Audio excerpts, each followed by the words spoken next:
وحده لا شريك له وأشهد أن محمدا عبده ورسوله اللهم صل وسلم على حبيبنا وقدوتنا محمد وعلى آله وصحبه أجمعين. Amma ba'du.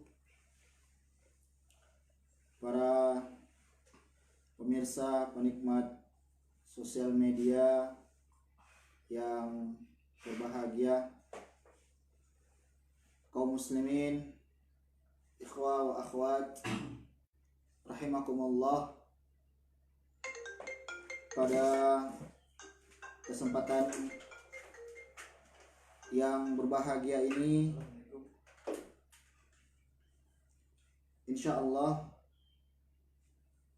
kami diamanahkan untuk memberikan penataran-penataran, pelajaran-pelajaran tentang kisah-kisah peristiwa di bulan suci Ramadan, yang mana peristiwa-peristiwa ini, kisah-kisah ini insya Allah akan membangkitkan semangat kita, semangat kita, giroh kita dalam menjalankan ibadah puasa. Tentunya kita mengambil faidah-faidah terhadap kisah-kisah yang nanti kami akan sampaikan. Teman-teman yang sama-sama berbahagia,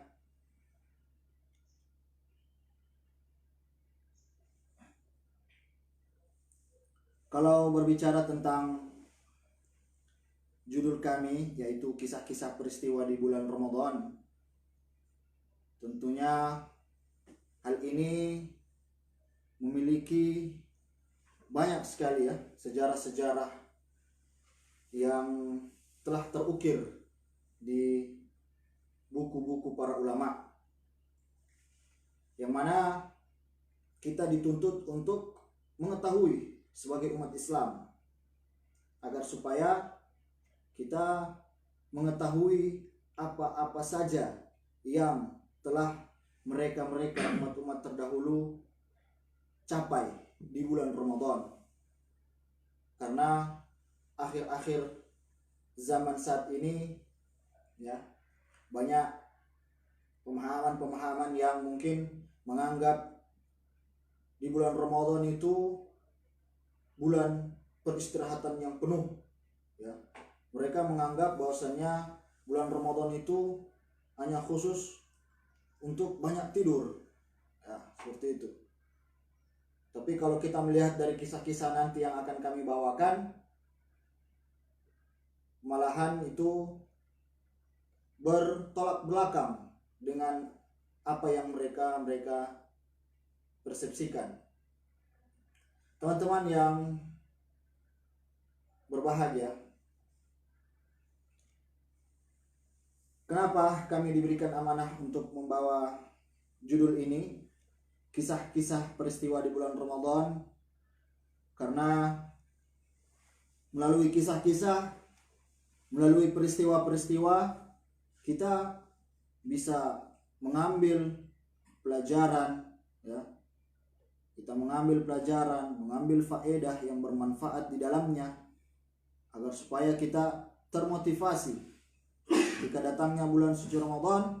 Kita tidak hanya bermalas-malasan, kita tidak hanya banyak bermain HP, atau kita tidak banyak main-main game dan sebagainya. Masih banyak kegiatan-kegiatan lain di luar sana yang sangat bermanfaat. Akan tapi kita kurangnya motivasi, kurangnya pelajaran-pelajaran yang kita dapatkan, sehingga kita malas untuk mengerjakannya. Dan juga Allah Subhanahu wa Ta'ala sendiri yang mengkhususkan menurunkan satu surah penuh dalam Al-Quran yang menjelaskan tentang kisah-kisah. surat Al-Qasas, ya. Dalam Al-Quran disebutkan satu surat penuh, surat Al-Qasas. Kenapa? Karena di situ banyaklah peristiwa-peristiwa penting yang Allah ceritakan di dalam Al-Quran. Ikhwan wa akhwat yang sama-sama berbahagia, berbicara tentang Ramadan, yaitu kita tidak lepas dari konteks agama Islam. Karena Ramadan ini memiliki satu kriteria yang khusus, yang mana kriteria dari bulan Ramadan ini adalah bulan sejarah. Ternyata bulan Ramadan ini memiliki banyak sekali sejarah-sejarah penting yang harus kita ketahui. Jadi jangan kita menganggap bahwasannya bulan Ramadan itu hanya bulan yang banyak membaca Al-Quran, banyak yang tadarus, mengaji, ya. Di luar itu juga ada masih banyak kegiatan-kegiatan lain yang Masya Allah, ya, semua itu menilai kebaikan. Cuman kita kurangnya motivasi karena kita tidak tahu. Oleh karenanya panitia memberikan memberikan amanah kepada kami untuk membawa materi ini. Jamaah hormati Allah Subhanahu wa taala, di antara kisah-kisah, peristiwa-peristiwa yang terjadi di bulan Ramadan, kurang lebih kami akan sebutkan 8 sejarah, yang mana peristiwa-peristiwa tersebut terjadi selama di bulan Ramadan. Dan ke-8 sejarah ini tentunya kita tidak akan mengupas semuanya. Kami hanya memilih satu sejarah yang insya Allah ini akan menggugah semangat kita ketika kita mendengar peristiwa ini. Baik, kami sebutkan. Yang pertama, Ramadan, bulan sejarah itu di antara kisah-kisah yang terjadi di bulan Ramadan yaitu Perang Badar, teman-teman sekalian. Jadi Perang Badar, kalau kita urutkan dari penanggalan Hijriyah, ya. Ketika penanggalan Hijriyah yang terjadi, peristiwa pertama yang terjadi ketika pertama kali berhijrah atau di tahun kedua hijrah, ya, yaitu Perang Badar. Perang Badar. Tentunya mungkin sebagian dari kita mungkin sudah banyak yang membaca atau menonton film-film Perang Badar, ya. Yang mana Perang Badar ini peperangan antara kaum muslimin dengan kaum kafir Quraisy yang terjadi pada tanggal 17 Ramadan tahun 2 Hijriah. Kalau kita lihat dari peristiwa Perang Badar tersebut, pertama, perang tersebut terjadi pada tanggal 17 Ramadan. Yang mana pada tanggal 17 Ramadan ini kondisi Arab Saudi pada waktu itu sangatlah panas. Karena kalau kita baca, kalau kita lihat kamus, apa arti kata Ramadan? Ramadan berasal dari kata Ramda, ya, Ramda, yang berarti panas. Jadi tak heran kenapa Ramadan itu ketika datangnya Ramadan panas sekali, ya, panas sekali. Tapi apakah dengan suhu yang panas seperti itu kita lebih bermalas-malasan? Ternyata tidak, teman-teman sekalian, ya. Ternyata tidak. Para umat-umat terdahulu lebih khusus generasi-generasi kedua, ya, para sahabat, para tabi'in, itu mereka lebih bersemangat ketika datangnya bulan Ramadan. Ya. Terbukti dalam sejarah-sejarah seperti ini, ya. Terukir dalam sejarah-sejarah seperti ini, yaitu Perang Badar. Ya.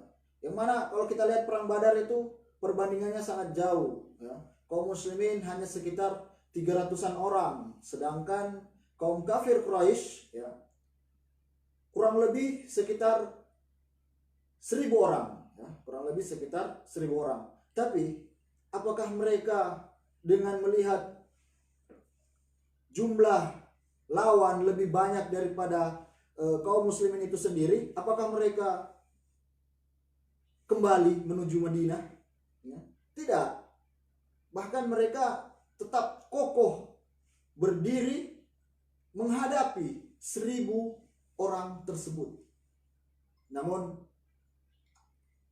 atas izin Allah Subhanahu wa taala dan Rasulnya, ya, Allah menurunkan kemenangan terhadap mereka. Kurang lebih yang terbunuh pada saat peristiwa tersebut, kaum muslimin hanya terbunuh sekitar kurang lebih 14 orang. Sedangkan untuk kaum kafir Quraisy itu kurang lebih ada ratusan orang. Ya. Ada ratusan orang. Jadi oleh karena itu teman-teman sekalian, kalau kita lihat dari peristiwa pertama ini, yaitu Perang Badar, itu terjadi di bulan Ramadan. Ingat, perang pertama, perang di bulan Ramadan, Perang Badar. Yang kedua, peristiwa yang kedua, yaitu Fathu Mekah, ya, penaklukan kota Mekah. Ini terjadi selang 6 tahun kemudian, ya. Lebih tepatnya tanggal 10 Ramadan tahun 8 Hijriah. Yang mana penaklukan kota Mekah ini, kaum muslimin berbondong-bondong menuju kota Mekah untuk penaklukan, ya.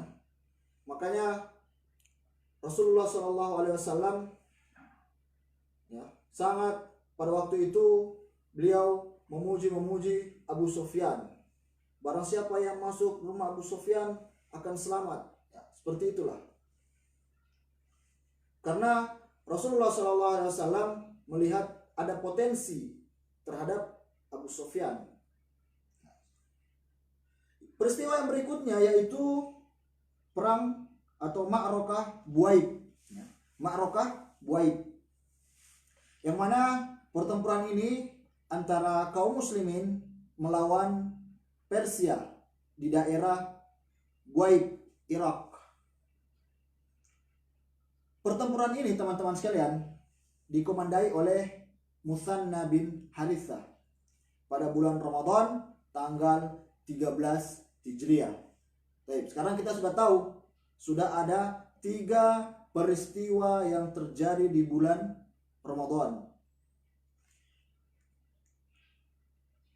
Peristiwa yang berikutnya yang terjadi di bulan Ramadan yaitu Ma'rakah Qadisiyah, ya, Ma'rakah Qadisiyah atau peperangan yang dipimpin, ya, peperangan yang dipimpin oleh Sa'ad bin Abi Waqqas, ya, melawan pasukan Persia di Qadisiyah. Peperangan ini terjadi di bulan Ramadan tahun 15 Hijriah. Selang beberapa tahun saja kaum muslimin selalu mengadakan perang. Kemudian yang berikutnya teman-teman sekalian yaitu Fathu Andalusia. Fathu Andalusia, penaklukan kota atau penaklukan Andalusia, ya, Spanyol. Penaklukan ini terjadi pada tanggal 28 Ramadan tahun 92 Hijriah. Lagi-lagi bulan Ramadan. Coba kita lihat betapa semangatnya kaum muslimin pada waktu itu. Pada saat bulan Ramadan mereka melakukan peperangan, ya, peperangan. Atau bertepatan dengan kalender miladia pada tanggal 18 Juli tahun 711 Masehi. Yang mana kita ketahui bersama bahwasanya penaklukan Andalusia ini dipimpin langsung oleh Tariq bin Ziyad yang melawan tentara Goth, ya, tentara Goth dari kerajaan Roderick. Kemudian peristiwa yang berikutnya yaitu penaklukan India dan Pakistan, teman-teman sekalian. Jadi penaklukan ini dipimpin langsung oleh Qasim bin Muhammad Ats-Tsaqafi. Ya, pada waktu itu bulan Ramadan, ya, tahun 94 Hijriah. Hanya berselang 2 tahun saja, teman-teman sekalian. Hanya berselang 2 tahun saja. Kemudian mereka menaklukkan India dan Pakistan. Yang berikutnya, yang ketujuh, yaitu ada pertempuran Hittin. Ini dipimpin langsung oleh Salahuddin Al-Ayyubi. Ya. Beliau berhasil mengalahkan tentara Salib pada waktu itu dan membebaskan Palestina, Al-Quds, Yerusalem dan sekitarnya. Itu terjadi pada bulan Ramadan tahun 584 Hijriah.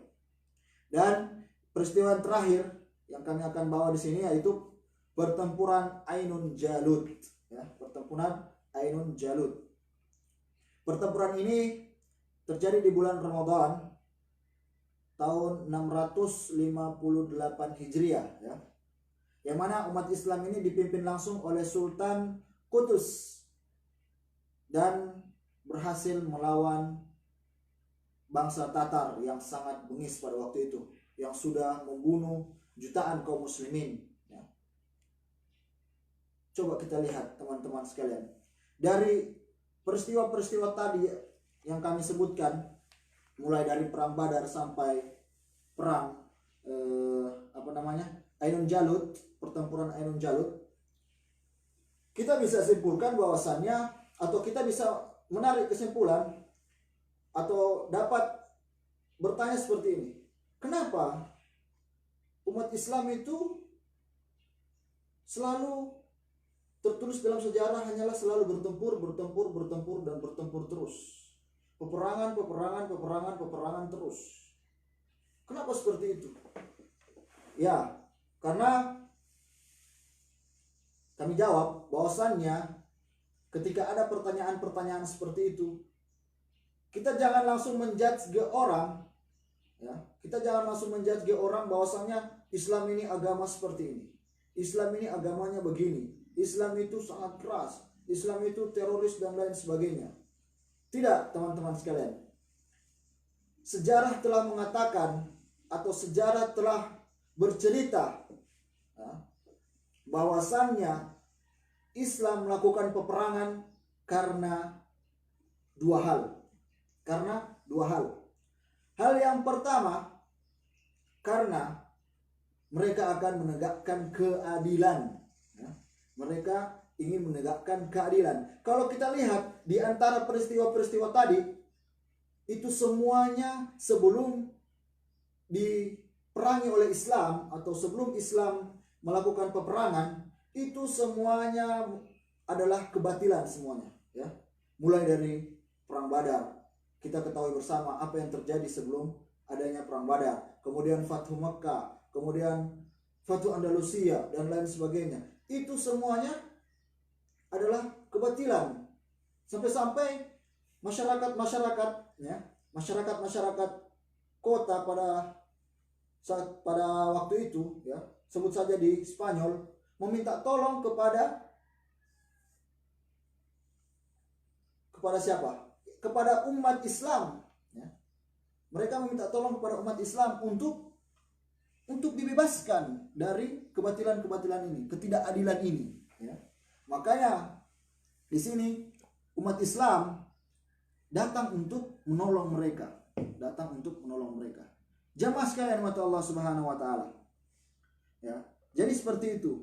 Kami sudah menyebutkan kurang lebih 8 peristiwa yang terjadi di bulan Ramadan pada saat umat-umat terdahulu, ya. Mungkin kalau kita tanya sekarang, apakah kita masih ada peperangan?